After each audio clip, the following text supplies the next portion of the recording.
балалар, отырамыз. Тамаша. Ертеде, ешкі жүні өртеде, қырғауылы қызыл екен, құйрық жүні ұзын екен демекші. Бүгін балалар ертеде бір ағайудың қонжығы, сұр қоянның көжегімен дос болған екен. Олардың достығы күні бүгінге дейін жалғасыпты. Неге дейсіздер балалар? Өйткені бүгінгі біздің ашық сабағымызда өте сабаққа белсенді қатысып жауап берген балаларға біз не істейміз? Мына ағайудың сюрпризін, сыйлығын сыйға тартамыз.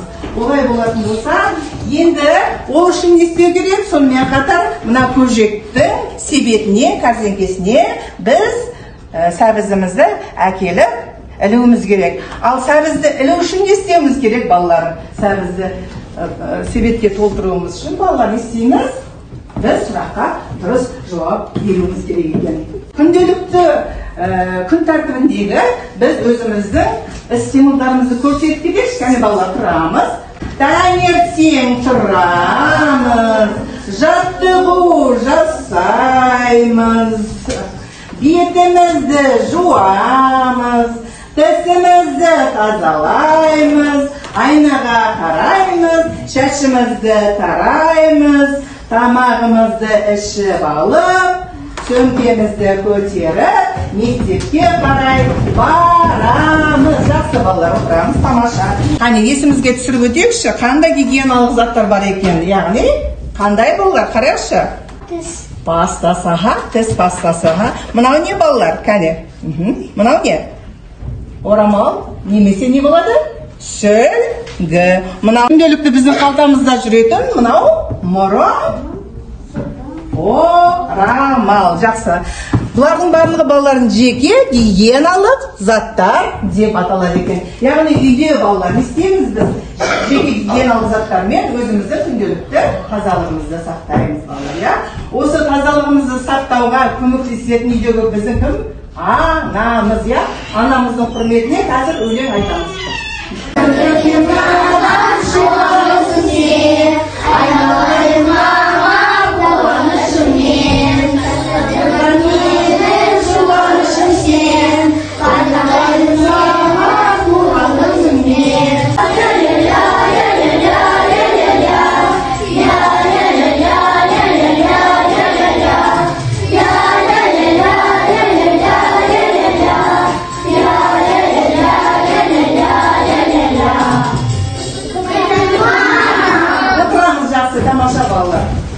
Балалар, бүгін жаңа біз іс-қимыл әрекет арқылы не істедік балалар? Қимыл әрекет арқылы тісімізді тазаладық, жаттығуымызды жасадық, және не істедік? Мектепке бардық, иә? Бүгінгі сабағымыздың негізгі тақырыбы, яғни дені саудың жаны сау бөлімі бойынша тісіңді тазала деген тақырыпты өтетін боламыз. Открываем учебники, страница 132, находим. Тісіңді тазала тақырыбын табамыз. Тісіңді тазала. Сабақтың тақырыбы тісіңді тазала. Мынау не балалар? Мынау не? Тіс және тіс щеткасы. Жақсы. Жақсы, келесі. Қайталап отырамыз балалар. Тіс. Громко. Тіс. Зубы. Чиз. Дальше. Ауыз, рот, нос. Мұрын, нос, көз. Тапсырма тыңда, оқы, үлгі бойынша сөйлес. Сен, хором читаем. Сен не істейсің. Перевод как будет? Даниэль? Что? Помоги, Тарас. Ты что делаешь? Вопрос. Давайте хором читаем. Мен қолымды жуамын. Айтамыз. Я мою руки. Молодец. Дальше читаем. Сен не істейсің. Что делаешь? Жақсы. Читаем хором. Мен тісімді тазалаймын. Я чищу зубы. Жақсы, жақсы.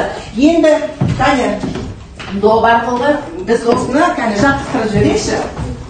Таймас, сен не істейсің? Мен таңертең тұрамын. Жақсы. Милана, сен не істейсің? Мен жаттығу жасаймын. Жақсы. Даниэль, сен не істейсің? Мен мотоциклді жуамын. Жақсы. Риана, сен не істейсің? Мен түсігімді жинаймын. Жақсы, өте жақсы, тамаша, керемет. Жұмбақ жасырамыз, балалар, жұмбақ жасыру. Қазір біз не істейміз? Қоянға, көжекке себетін сәбізге толтырамыз. Кәне. Бір күнде туған 5 туыс бойлары неге тең емес? Адамның дене мүшелері бойынша. Бір күнде туған 5 туыс бойлары неге тең емес? В один день родились 5 родня, почему ростом неравные? Бұл адамның дене мүшелерінің бірі. Кім айтады? Потому что они едят разную еду. По-другому. Адамның части тела. Пальчик. Қазақша? Саусақтар. Молодец, саусақтар. 5 саусак, 5 пальчиков. Они неравные, но в один день они все родились. Правильно. Таймас, келевай. Молодец, келевай. Жарайсың. Сәбізді қоянға сыйлаймыз. Жақсы.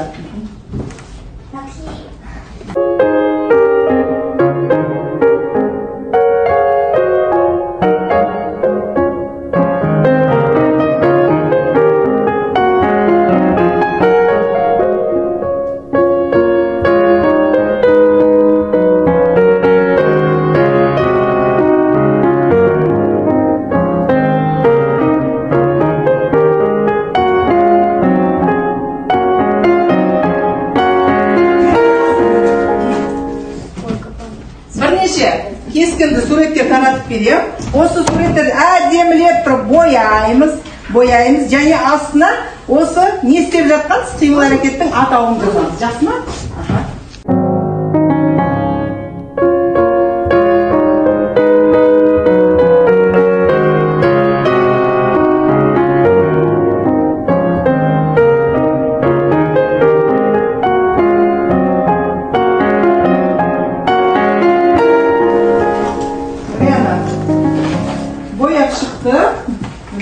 Оқушы не істеп жатыр? Риана, читай. Жаттығу жасап жатыр, е? Барда, іле ғой, тақтар, келе ғой. Іле ғой. Жаттығу.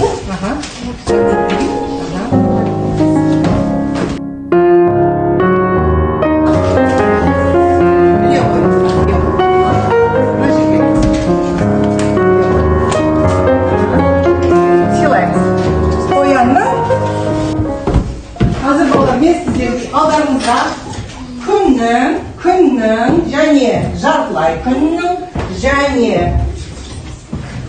бұлттың суреттерін таратып беремін. Сабақ соңында сіздер тақтаға іліп шығыңыздар, жарай ма?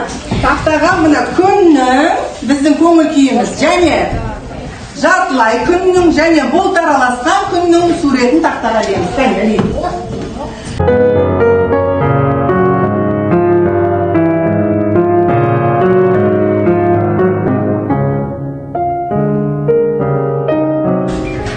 Тәттілер бала, тәттілер.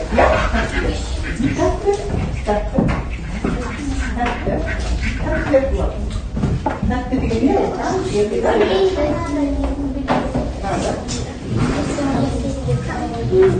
Кәмпит. Қазақша қалай? Кәмпит.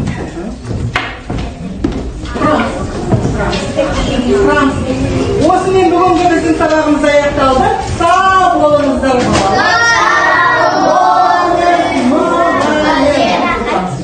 Құрметті қонақтар, осымен біздің бүгінгі ашық сабағымыз аяқталды. Назарларыңызға көптен көп рахмет. Сау саламатта болыңыздар.